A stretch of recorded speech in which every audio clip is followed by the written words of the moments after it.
स्वागत है मित्रों, एक ऐसे विवाह में जहां आपका सामना होने वाला है एक दूल्हे के साथ जिसकी दो दुल्हनें हैं। इनको आता देख बुच्ची और मुव्वा पुल्लैया के पास आई। वे तीनों पुल्लैया के पैरों पर गिरे हुए थे।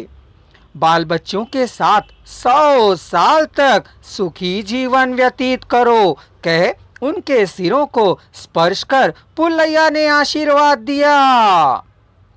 पुल्लैया और कंद्रिगा घर से बाहर आकर छत्ती के नीचे से होते हुए विवाह मंडप में बिछी हुई खाटों पर बैठ गए। मल्ली ने आकर मट्ठा देने को पीने को कहा। पुल्लैया के साथ कंद्रिगा ने भी पी लिया। दूर ताड़ के पेड़ के नीचे रव्वा बैठी हुई थी। चिट्टड़ू सामने खड़ा हुआ था। वे दोनों खुद ही नूतन दुल्हा दुल्हन की तरह झूमते हुए से दिख रहे थे। नलम्मा ना जाने क्या क्या चुप होकर पूछ रही थी।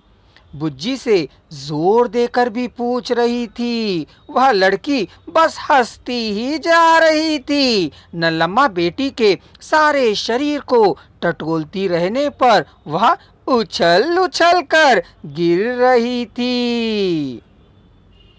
इस शादी में किसकी जीत हुई है रे? दोरा बाबू का या बुज्जी का या मुव्वा का या बुज्जलू का या मल्ली का या चिट्टड़ू का या रव्वा का? पुल्लैया ने व्यंग करते हुए पूछा। सभी की जीत हुई है, कंद्रिगा ने कहा। नहीं नहीं, जीत तो बस रव्वा की हुई है। परदादा के कहने पर कैसे? कहते हुए सा उसने प्रश्न किया। क्यों रे, मुंह फाड़ कर देख रहे हो? रव्वा की जीत कोई मामूली जीत नहीं है, पुल्लैया ने कहा। वह कैसे? कंद्रिगा ने पूछा। गांव वालों के लिए चमार लोग अस्पृश्य है ना।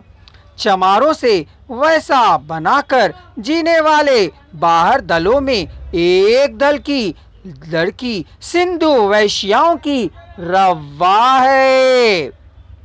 इन लोगों के साथ नत उतराई की रस्म चमारों के द्वारा ही होनी चाहिए और किसी जाति को यह अधिकार नहीं है।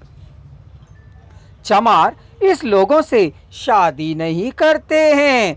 इसका मतलब नत उतराने वाले के घर का नाम उसके बच्चों को नहीं दिया जाता है। माँ के घर के नाम के अनुसार ही बच्चों को नहीं दिया जाता है। माँ के घर के नाम के अनुसार ही बच्चे भी सिंधु वैश्याएं ही होती हैं। रव्वा के द्वारा किया गया पहला काम, तुम मेरा नत उतराई की रस्म करो, शादी मत करो, लेकिन मेरी बच्ची को अपने घर का नाम चिट्टड़ू इसके लिए राजी हुआ। गांव के प्रमुखों ने आशीर्वाद दिया।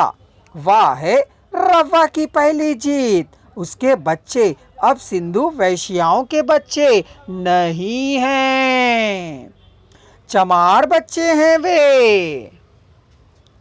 अपने बच्चों को चिट्टड़ों के बच्चों के रूप में पालना, लोगों में उन्हें उस पहचान को देना, उस घर के नाम से अपने बच्चों को स्कूल में दाखिल करा पढ़वाना सभी चमारों में चर्चा का विषय बन गया था। यह उसकी एक और जीत थी। दोरा बाबू को अपनी बेटी से विवाह करवाने की दृढ़ इच्छा गहरी और मजबूत नींव डालने के कारण सारे गांव में मुव्वा को दोरा बाबू की पत्नी के रूप में कहने की स्थितियों में लाने के लिए उसने जो जाल बुना, उसमें दोरा बाबू को फंसाने के लिए अथक परिश्रम किया था रव्वा ने।